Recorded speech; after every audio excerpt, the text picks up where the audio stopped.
Hi there, Jeff Forrest asked me to put this together for you. Just a little primer on Blackboard. When you open Blackboard, you're typically going to see a screen with all of your classes, and you can just pick whichever one you want to work on. Go right into it. The home page, it's basically kind of home base.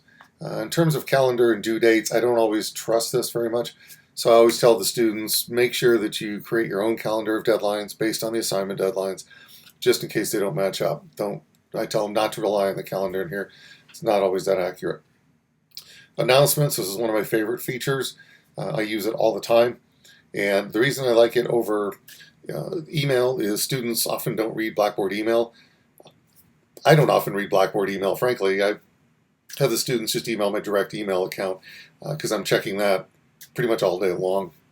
Whereas Blackboard, I might be in once or twice a day, or depending on whether it's a hybrid or online course. Online will be on a little bit longer. So you can create the announcement right here. Just say create announcement. You go ahead and put the subject line. Go ahead and put your announcement. You can come down here. I typically don't date restrict them unless it's something that really does have a fall off at some point where it's no longer relevant. If you want to date restrict it, you put the dates in. The other thing is I almost always send a copy to the students right away, and that way it'll come in your email as well. That way you know it's gone out. Hit submit, and you're done. The beautiful thing about announcements is they always live on the announcements board. So if I go over here to the student preview, this is what the students will see on their announcements board. Click announcements, and they're going to see all the announcements right there. So it gets rid of the excuse that I didn't see the announcement. It's always there, and it's the first thing I tell them to check when they log in. Syllabus course info. You got some basic stuff here. Prepare your computer, tech support. I let the students worry about that. That's all programmed in anyway. Online organizer, it's really kind of a calendar function. It's more for kind of an overview of what things are due and when they're due. I don't always use it for student view. I'll just let them use the calendar most of the time. And we get over here to policies. The beautiful thing about policies is the school just uploads the stuff on their own. You don't need to worry about it. So if you're coming over from a class that has always been a live class and you've had to hand this stuff out and include it in your syllabus, Blackboard does that for you. It's just already automatically there. So love that thing. That way you don't have to worry about keeping up with all of these policies. And the syllabus, of course, is right here. And I will also have them do a syllabus quiz. So if I go into my first week, and I like to use modules lined up with the week because I think I've used Blackboard in doctoral programs before. Maybe one day I'll finish those. But I like it by the week because it gives me a benchmark of where I'm at. So start here, just gives them some basics. So it's a little bit of a syllabus summary. Your instructor, this thing is ancient in my case because that dude's like, I don't know, look at this. This is ridiculous. Anyway, that guy's like 20 years younger than I am or something. Fortunately, I'm still just as good looking. Okay, so just a little bit of talking about yourself if you'd like, if you really want a little bit of ego stroke. Syllabus quiz, I'll have them do the syllabus quiz. And a lot of students don't read the syllabus. So in my case, I include a syllabus quiz, and I set it up so that none of the other material can open, and they can start doing assessments or assignments until they complete the syllabus quiz. This is a module, the learning module they can go into. All this one actually has in it is a short film clip. Let me go a few weeks into this and see what one of the more fleshed out modules has. Let me try week 5 here. I like that one. All right, so we got a job folder assignment here. This is this 7 Habits movie that they have. They'll read that. That's part of what they'll do in another assignment. I can open up the job folder, and here I've got everything. These are file formats. It's basically just text fields that you create, and you put all your stuff in there. And you can have the students walk right through the list. And then typically you'll want to put an assignment or an assessment towards the end here, so the students have some accountability if they actually went through all of this. If we go down here a little bit farther, guest speakers, since they're not part of the normal course content every term, I go ahead and put them here because they change each term, and then I just let them live here. I can activate them or deactivate them if I have those speakers in for that particular semester. So even online, you can have people do a speech, upload that here, and have people watch it. So you point them to TED Talks, all sorts of different things. You can use hyperlinks for that. Content, this is an area that I use it as a dumping ground. So if I want students, like here we got a bunch of files on, these are just a bunch of jobs I found when I was helping them to do their job folder assignment. So I just posted them all so that they can take a look at them. And that's pretty much what we got there. So looks like we have a PowerPoint was left behind by one of the guest speakers. So we just put it in there. Content's kind of a place we just store random stuff. Assignments. This is one of the favorite areas. So you can go up here to assessment. You can click assignment. I know that sounds ironic. It'll walk you right through it. You put in the subject line. You put in the text field. You click submit. It's going to ask you what type of assignment do you want.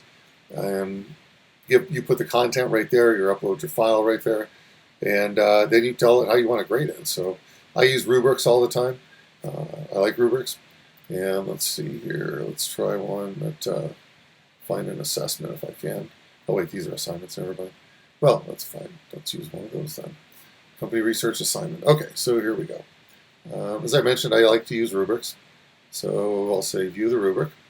And I can bring that over here so we can all take a look at it.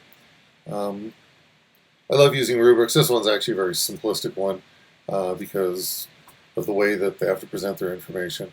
A lot of the other rubrics are multiple levels, so those tend to work out pretty good. Also with the, let's go for another module here and see what we can find. There we go. Let me go to 4. I like that one. That's got some better stuff in it. That's company research. I wanted a job folder. We did job folder. Okay, we looked at that.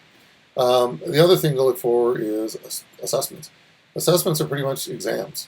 So you can click into it, and you're building an assessment. This allows you to take it if you really want to. You can also edit it, of course, too. They'll give you that option.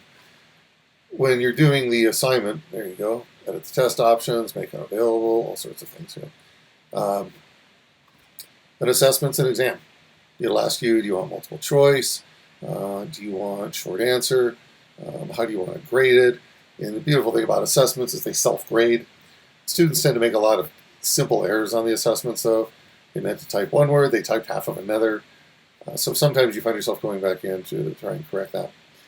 Let's go back over here. Discussion boards. I don't use them. I don't use them. I know that that's a staple of online courses, but let me tell you why I don't use them. Is everybody is just not honest with each other. Everyone's trying to be too polite, and so they don't want to upset another student. Nobody wants to get in a stupid argument with another student for no reason. Or if they do, then nobody wants to talk to them. So I've asked Blackboard and I've asked our IT department, is there a way that the students can post anonymously about each other's content and discussion items, but I'll still get to see who the students are. That way I can control if somebody's getting out of hand, because Big Brother's watching, but they can be a little bit more honest in their assessments and feedback. Otherwise, they just say, yeah, nice job, Jeff. Yeah, nice job, Jackie. Yeah, nice job, Carrie. Hey, nice job, Bob. Whatever. They just compliment each other because nobody really wants to get in the argument. So discussion items, until they can do me a feature like that, I don't use them. Course messages, you can send those out. I really don't use them. I use announcements more than anything else. I use external email. I don't use internal email. That's the course messages up here. As most students don't read the course messages, I send it right to their mailbox. You can do groups. I've done groups several times. They're kind of a cumbersome process. All right, they're a pain in the butt, but sometimes you need them. Coming down here, I'll let you explore some of the content panel. Grade Center is one of my favorite places, just because you can go up and take a look at their grades. So here it is. And I got to tell you, the Grading Center for Blackboard is one of the most clunky operations that I've ever seen. It's not user-friendly. It jumps all over the place. You got to do all sorts of things to see more of the board. So just understand that's going to happen, and enjoy the frustration. Have a Coke and a smile, whatever.